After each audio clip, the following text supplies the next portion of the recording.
নয়নের জল দিয়ে ভগবানকে বাঁধা যায়। বলে কখনো বাঁধা যায়? কতটা নয়নের জল ঝরলে ভগবান বাধা পড়ে? যেদিন কাঁদিতে দিতে তোমার, কাঁদিতে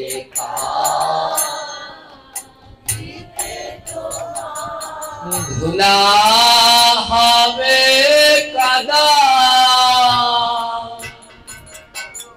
সেই না কাদায় নন্দের বেটা জন্মে জন্মে বাঁধা। কাঁদিতে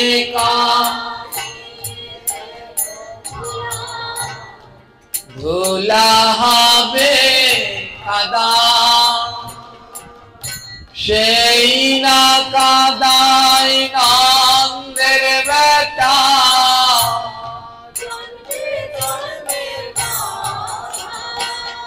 বলে কতটা কাঁদলে ভগবান বাধা পড়বে জানো? যেদিন কাঁদতে কাঁদতে তোমার ধরনের ধুলাই কাদা হয়ে যাবে। এই নয়ন থেকে জল পড়লে তাকেও বলে কাদা, আবার ধুলায় জল লেগে যা হয় তাকেও বলে কাদা। তাই নয়নের জলে যখন ওই ধুলা কাদা হবে, সেই কাদায় গোবিন্দকে বাঁধা যাবে। আজ হাতিটায় আমার কাঁদতে কাঁদতে বৈকুণ্ঠের ধুলাগুলো সব কাদা হয়ে গেছে।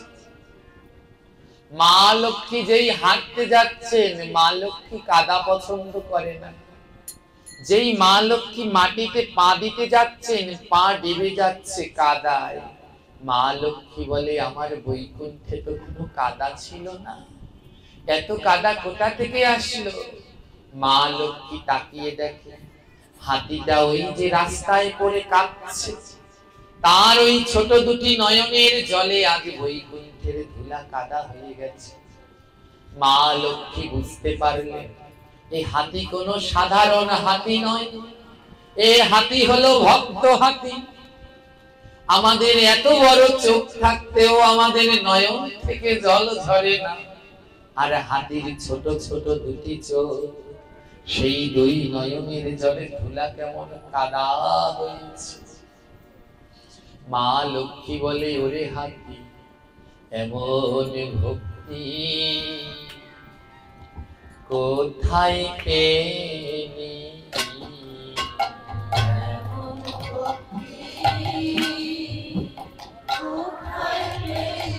আজি বৈকুণ্ঠ ডাকরি, এমন ভক্তি কোথা পেলি?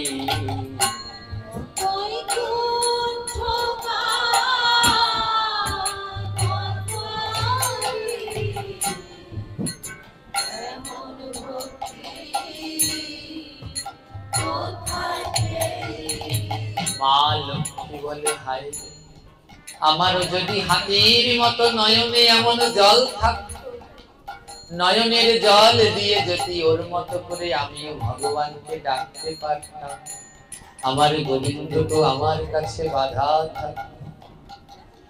এক পাশে দাঁড়িয়ে মহাজন বলছে শোনো ভক্ত, ভক্তের ভক্তি যদি পেতে চাও, তবে ভক্তের কাছে চলে যাও। ভক্তের ভক্তি থাকে তাহার অন্তরে, ভক্তের পরশ করিলে ভক্তি দিনে দিনে বাড়ে।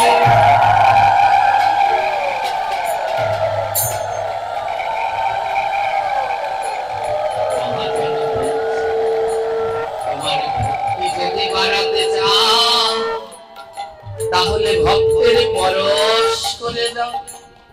ভক্তের পরশ করলেই মনের মধ্যে ভক্তি বাড়ে। মা লক্ষ্মী দৌড়ে গিয়ে দুটি হাত বাড়িয়ে দিয়ে হাতিটাকে বলছে, একবার আয় রে ভক্ত পরশ করি।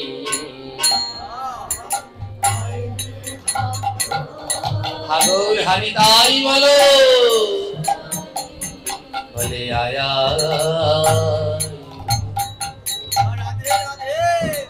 পরশ করি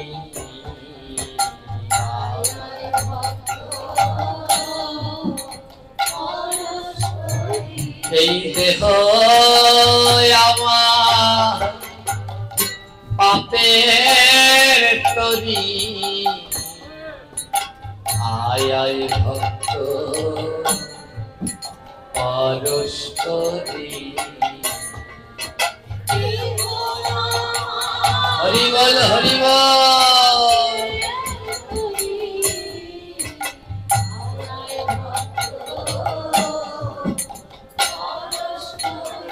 আমি জ্বালা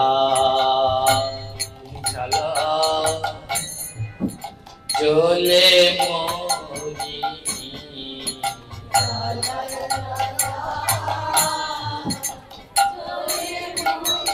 এই সংসারের মায়ায় পড়ি জ্বালায় জ্বালা জ্বলে মরি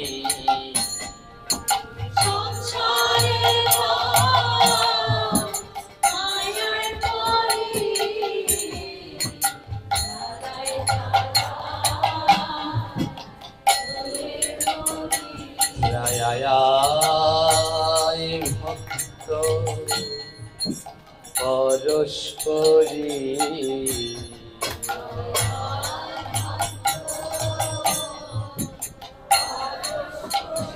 আমি আর তো জ্বালা সইতে নারী আর তো জ্বালা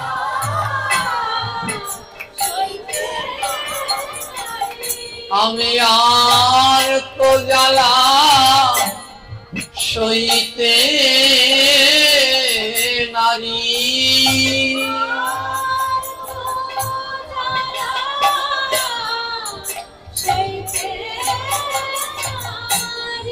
আমি সংসার জ্বালা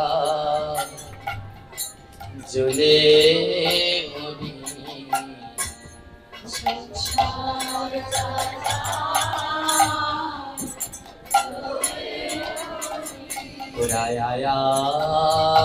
ভক্ত পরশ করি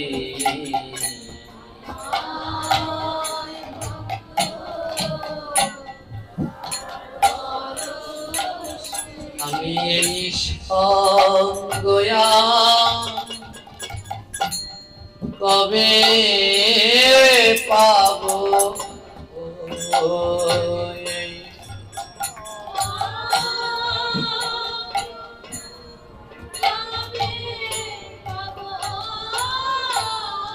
ও ভক্ত একবার আয় না তো রঙ্গ পরশ করি আমি এই সঙ্গ আর কবে পাবো 3 দিন ধরে এই মন্দির আঙিনা রাস্তাঘাট নব বৃন্দাবনে পরিণত হয়েছিল এক আনন্দের হাট এখানে বসেছিল আজ আনন্দের হাট ভেঙে গেল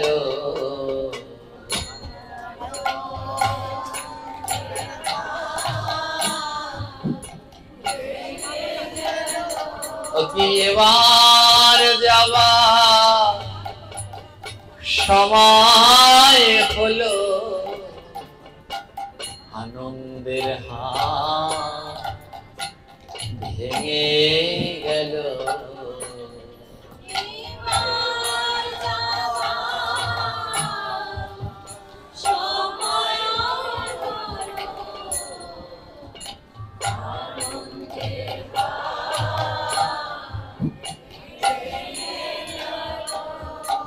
আজ 3 দিন ধরে এইখানে যে আনন্দের হাট বসেছে কাল এমন সময় আসলে এই মন্দিরও থাকবে গাছপালা রাস্তাঘাটও থাকবে কিন্তু কাল আর এখানে কেউ বসবে না কাল আর এখানে কেউ চরণ ধুলি মাগবে না কাল আর এখানে কেউ হাগল হানি তাই বলে থাকবে না তাই আয় রে আমার বুকের মাঝে,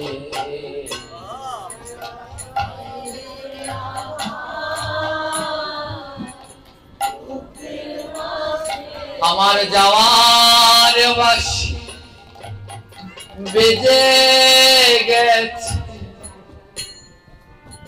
আয় রে আমার বুকের মাঝে।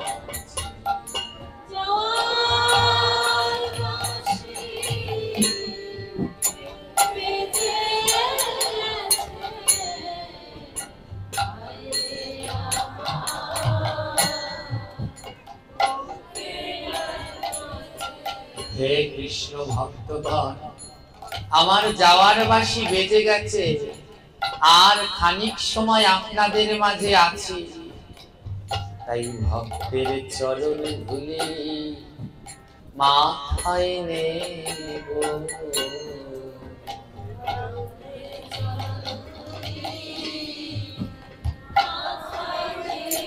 বলে এই ধুলায়া কবে পাবো, চরণ ধুলি মাথায় নেব।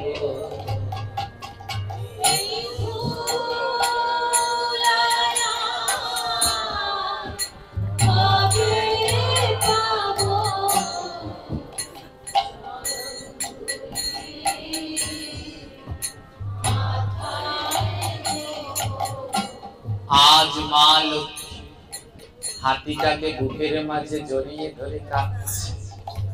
ওরে হাতি, তুই বনের পশু হয়েও তোর মনে কি ভক্তি, আর আমরা মানুষ হয়েও পারলাম।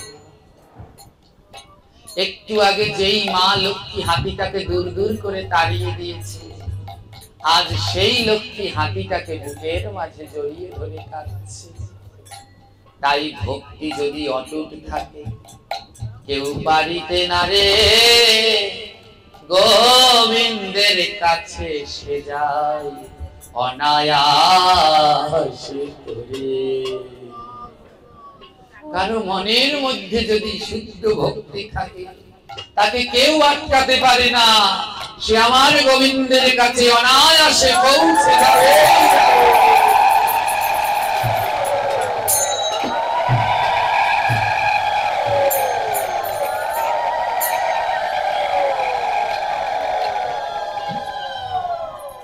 আজ হাতির ভক্তি মা লক্ষ্মীর অহংকারকে ডুবিয়ে দিলে।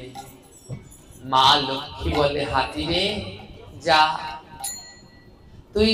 তুই যে ফুলটা এনেছিস ওই ফুলটা আমায় দে, গোবিন্দকে দেব। মা হাতি প্রথমে কোন ফুল এনেছিল মনে আছে? কোন ফুল? পদ্ম ফুল। ওটা কোথায় আছে? কাদায়। কেন আনতে পারলো না? বোটার মধ্যে কি আছে? হ্যাঁ, বোটার মধ্যে আল আছে, যা লাগলে পরে চুলকায়, তার জন্য পদ্ম আর আনতে পারলেন না। দ্বিতীয়তে কি আনলেন? ওটা কোথায় আছে? রাস্তার মাঝে। কোথায় রেখেছে? রাস্তার মাঝে রেখে হাতিটা গড়াগড়ি দিচ্ছে। ওমা বকফুল দেখেছে? একটা বকফুলের উপরে যদি হাতি গড়াগড়ি দেয়, বকফুলের কিছু থাকে? জোরে বলবেন, থাকে কি? হাতিটা, মা লক্ষ্মী বলছে হাতিকে, হাতি তুমি যেই ফুল এনেছো ওই ফুল দাও, আমি এখনই নারায়ণের চরণে দেব। হাতি তাকিয়ে দেখে ওই যে নয়নের জলে ধুলা কাদা হয়েছে, বকফুল কোথায় খুঁজে পাওয়া যাচ্ছে না। হাতি বলছে, মা গো, আমি তো সে ফুল খুঁজে পাচ্ছি না। মা লক্ষ্মী বলে, হাতি তাহলে তুমি আবার যাও, তাড়াতাড়ি গিয়ে ফুল নিয়ে আসো, আজ তোমার ফুল দিয়ে আমি নারায়ণের পুজো করব। এই কথা শুনে হাতির আনন্দ হইল। বলি, এই কথা শুনে হাতির আনন্দ হইল। এবার নাচিতে নাচিতে হাতি চলিতে লাগিল।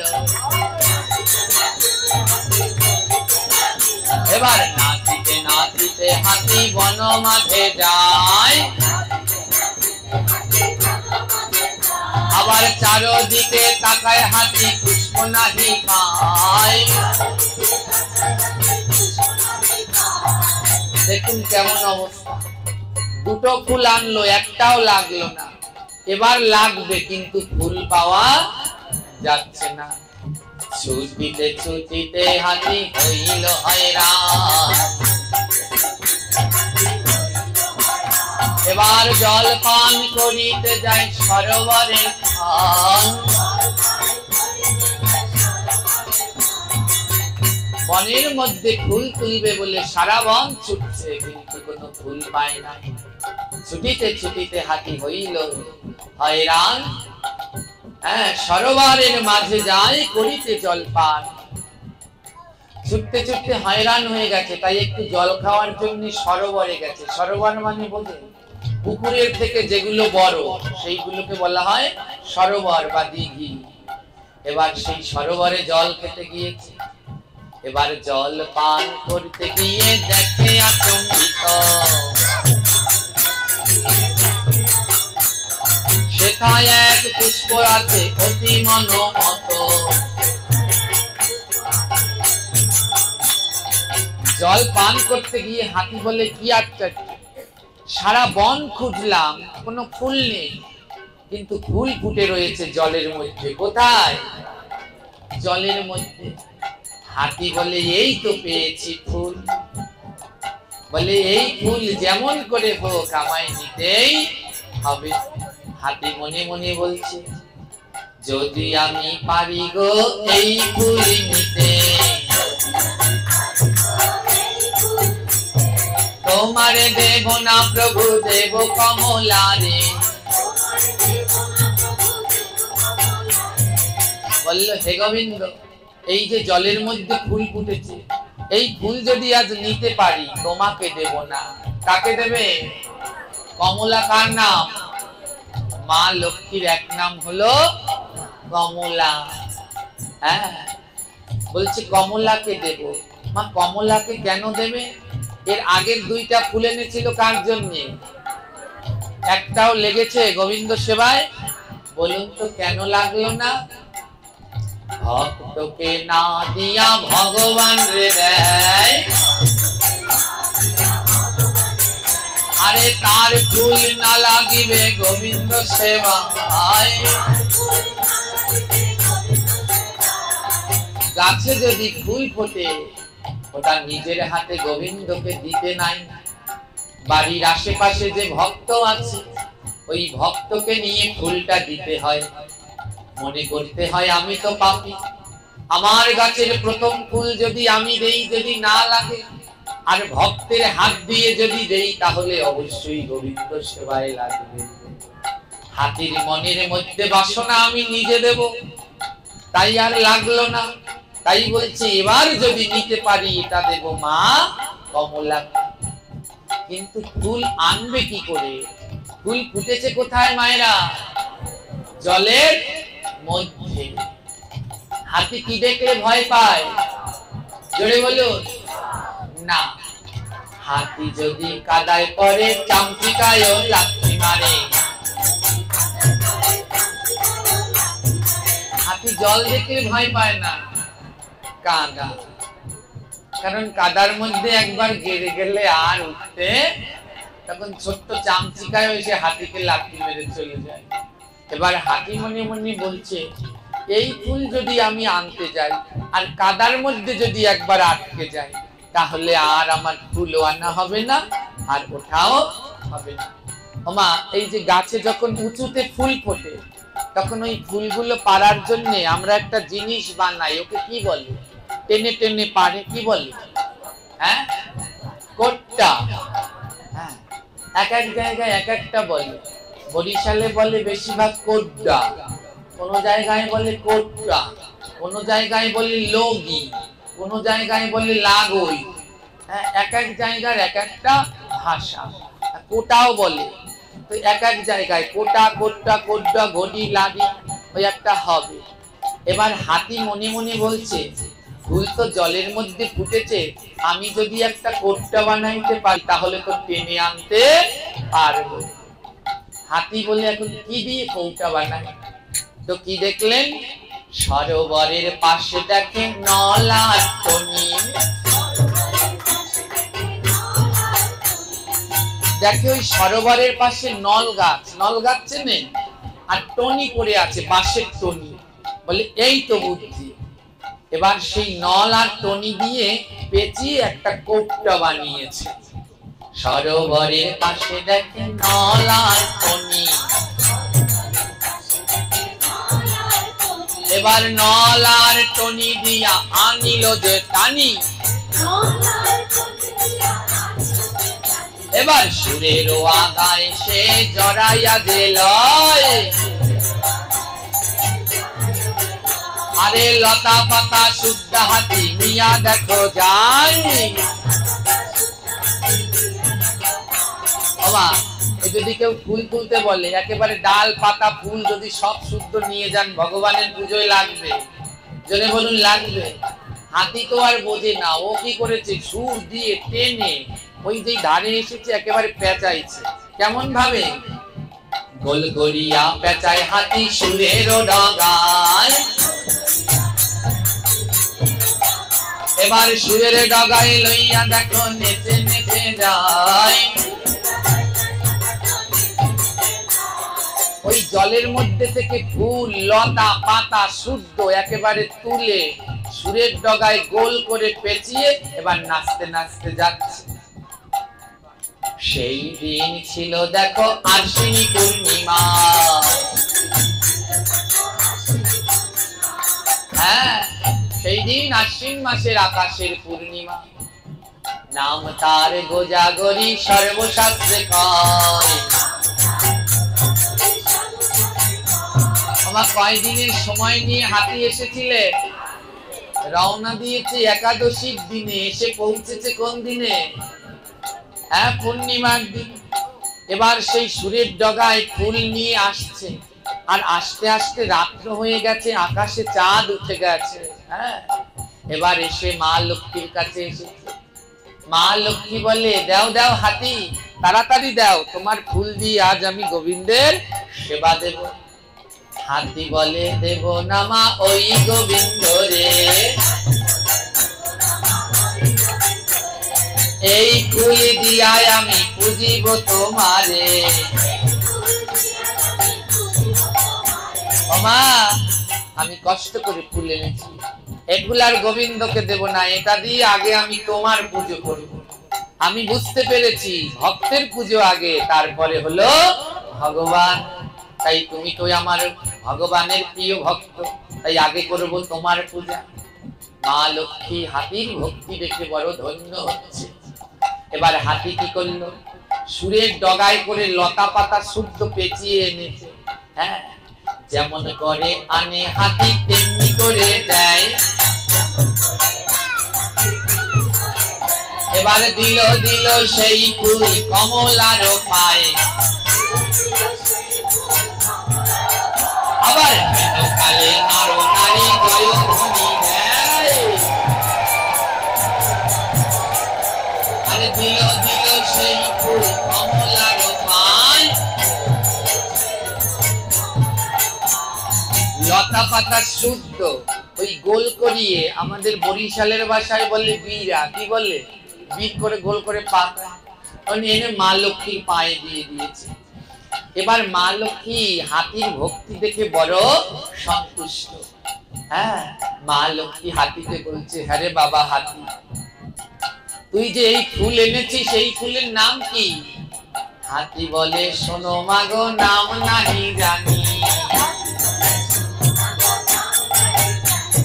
নল আর টনি দিয়া আনিয়াছি টানি। ওমা, এই ফুলের নাম টাম জানি না, জলের মধ্যে ফুটেছিল, আনতে পারছি না, নল আর টনি দিয়ে টানতে টানতে নিয়ে এসেছি। মা লক্ষ্মী বলে, ধন্য হাতি, তোমার ভক্তি ধন্য, এই ফুলের নাম দিলাম আমি নল টনি। মা লক্ষ্মী বলছে আজ থেকে এই ফুলের নাম হবে নল টনি। নল আর টনি দিয়া আনিয়াছ টানি, এই ফুলের নাম দিলাম আমি নল টনি। মা লক্ষ্মী বলে আজ করি আশীর্বাদ, আরে নল টনি ফুল ছাড়া লক্ষ্মী পূজা বাদ। আপনারা নলটনি ফুল চেনেন? কোথায় কিনতে পান? বাজারে ওঠে। কেমন ভাবে আটি করে আনে? লম্বা লম্বা করে আনে? কেমন করে আনে? কেন গোল করে আনে কেন? হাতি আমার এনেছিল গোল করিয়া, ওই সুরের ডগায় করে পেঁচাইয়া পেঁচাইয়া। তাই আজও ওই নলটনি পুষ্প গোল করে পেঁচিয়ে পেঁচিয়ে আনা হয়। নলটনি ছাড়া লক্ষ্মী পুজো হবে কি? জোরে বলবেন হবে? মা লক্ষ্মী বললেন আজ থেকে এই নলটনি ফুল ছাড়া লক্ষ্মী পুজো হবে না। হে হাতি, তোমার এই ভক্তি অমর অক্ষয় হয়ে থাকবে। নলটনি ফুল ছাড়া এ জগতে আর কোনোদিন লক্ষ্মী পুজো হবে না। নলটনি ছাড়া নাহি লক্ষ্মী পূজা হবে। আরে লক্ষ্মী পূজা দিতে হলে নলটনি লাগিবে। আরে নলটনি ছাড়া যারা লক্ষ্মী পূজা দেয়, অকালেতে দেখো তারা পূজা হয়ে যায়। ওই শারদ পূর্ণিমার, ওই গোজাগরী পূর্ণিমায় যদি কেউ নলটনি ফুল ছাড়া লক্ষ্মী পূজা দেয় তাহলে সে কি হয়ে যাবে? পূজা হয়ে যাবে। মা লক্ষ্মী অভিশাপ দিলেন, কারণ ওই ফুল আমার প্রিয় ভক্ত এনেছে। হাতিকে বললে হাতি, তোমার এই ভক্তিতে আমি বড় সন্তুষ্ট। মা লক্ষ্মীর আছে শোনো ৮টি রূপ, তার মধ্যে এক হলো গজলক্ষ্মী স্বরূপ। জানেন মা লক্ষ্মীর কয়টা রূপ আছে? ৮টা রূপ। তার মধ্যে একটা হলো গজলক্ষ্মী। কি লক্ষ্মী?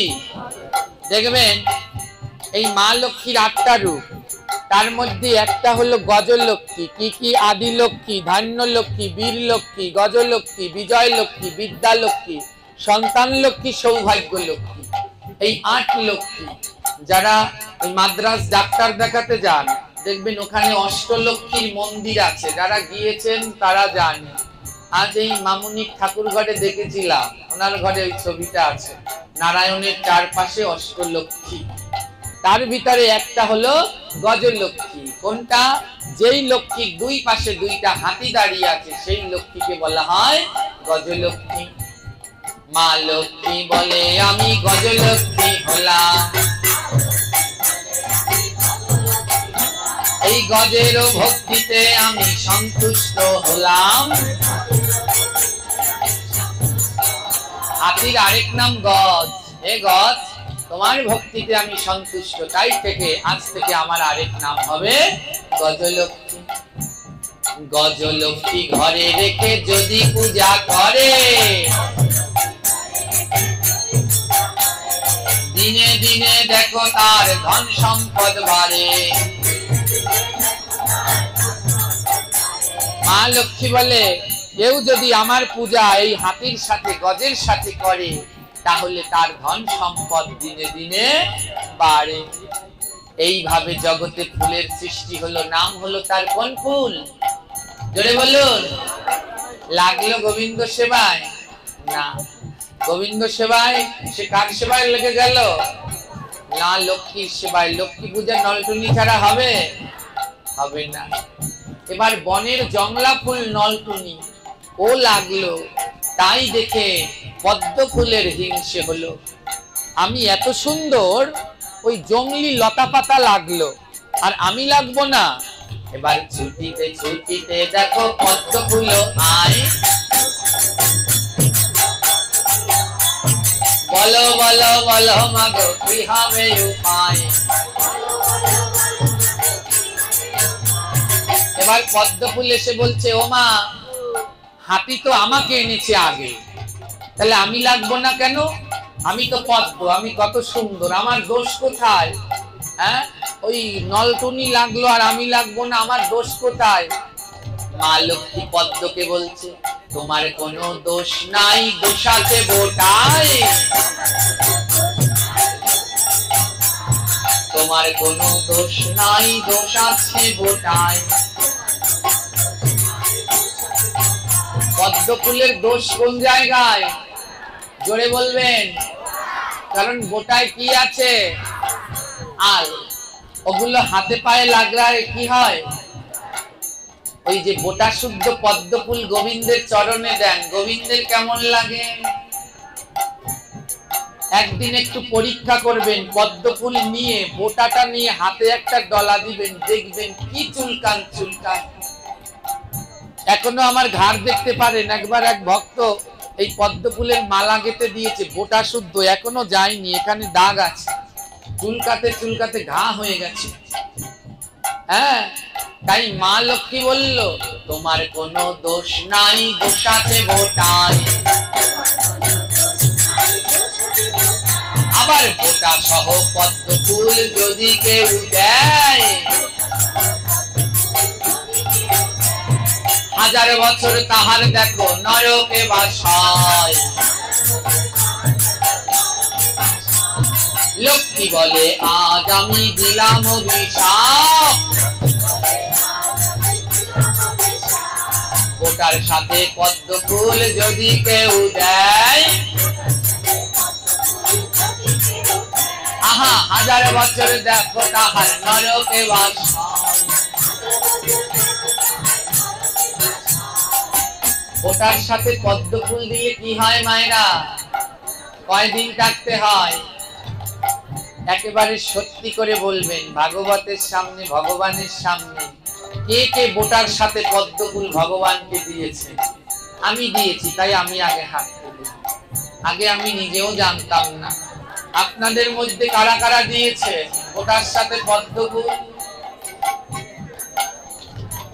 ওমা, তাতে ভগবানের কষ্ট হয় না? হয় না? তাই পদ্ম ফুল বোটার সাথে আর দেয়া যাবে? তা ভগবানের কাছে অপরাধ করেছি না করিনি? ভগবানের কাছে অপরাধ করলে ক্ষমা চাইতে হয়, জানেন কেমন ভাবে ক্ষমা চাইতে হয়? হাত জোর করে। এই যে দেখুন, যারা পাঠ শোনে তারা জানে, কান ধরে বলুন, হে প্রভু, আর বোটার সাথে পদ্ম ফুল দেব না। তাই পদ্ম, জবা, এই পাঠটা কেন করলাম? কালকে কোনো একজন জবা ফুলের মালা করে এনেছে, আর সেতেও জবার সাথে বোটা ছিল। জবা ফুলের বোটা লাগলেও চুলকায়, তাই জবা পদ্ম এর বোটা সহ ভগবানের চরণে দেয়া, বোটা ফেলে তারপরে ভগবানকে দিতে হবে। কারণ এই জগতে সব থেকে নরম চরণ কার? ওই নরম চরণে ওই রকম আল দিলে তার কষ্ট হয় না। এর জন্য পদ্ম ফুলের বোটা, জবা ফুলের বোটা দিতে নেই। এইদিকে পদ্ম ফুলও লেগে গেল, নলটুনিও লাগলো। আর কাকে এনেছিল? বক ফুল। ওমা, মাসটা ছিল কি মাস? তখন এটা কোন মাসের লীলা? দামোদর মাস। এবার ছুটিতে ছুটিতে দেখো বক ফুল আয়, বলো বলো বলো মাগো আমার কি উপায়। এবার বক ফুল এসে বলে, ও মা, নলটুনিও লাগলো, পদ্মও লাগলো, আমার কি হবে? আমি কি দোষ করেছি? মা লক্ষ্মী বলে, ও বক ফুল, তোমার উপর আমি বড়ই সন্তুষ্ট। বক ফুল, তোমার উপরে আমি বড় সন্তুষ্ট, তোমার উপর আমি বড়ই খুশি। তাই বকফুল কোনদিন না হইবে বাসি। হে বকফুল, তোমার উপরে অত বড় একটা হাতি গড়াগড়ি দিল, কিন্তু তুমি কিছু বললে না, তাই তোমার উপরে আমি বড় খুশি। তাই আমি আশীর্বাদ করে দিলাম, জগতে বকফুল কোনদিন বাসি হবে না। বকফুল জগতে না হইবে বাসি। আরে যেই ভাবে দেবে তাতে প্রভু হবে খুশি। ওমা কুমড়ো ফুল চেনেন? কুমড়ো ফুল, কুমড়ো ফুল কি ভগবানের চরণে দেয়া যায়? জোরে বলবেন। কুমড়ো ফুল কেমন ভাবে দিতে হয়? কুমড়ো ফুল ভালো মতো বড়া বানিয়ে না ভেজে ভগবানের চরণে দিতে হয়। তাই বললেন বকফুল তোমার উপর আমি বড় খুশি, যেই ভাবে দেবে তাতে প্রভু হবে খুশি। যদি কাঁচা বকফুল দাও তাতেও আমার ভগবান খুশি, আর যদি ভেজে বড়া বানিয়ে দাও তাতেও আমার ভগবান। বকফুলের বড়া প্রসাদ পেয়েছেন কেউ? খুব সুস্বাদু, ভগবানের বড় প্রিয়। বলে কাঁচা দিলেও খুশি, ভেজে দিলেও খুশি। বকফুল কোনদিন না হইবে বাসি। হ্যাঁ, আর কি আশীর্বাদ করলেন? আমার ভক্ত এনেছিল দামোদর মাসে। আরে দামোদর মাসে দিলে বৈকুণ্ঠে আসে। হরিবল হরিবল ধ্বনি। দামোদর মাসে দিলে বৈকুণ্ঠে আসে।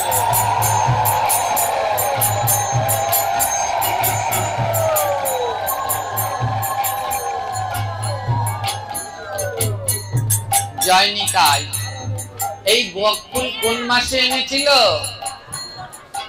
তাই মা লক্ষ্মী আশীর্বাদ করলেন, কেউ যদি দামোদর মাসে গোবিন্দকে বকফুল দেয় তাহলে সে কোন জায়গায় আসে?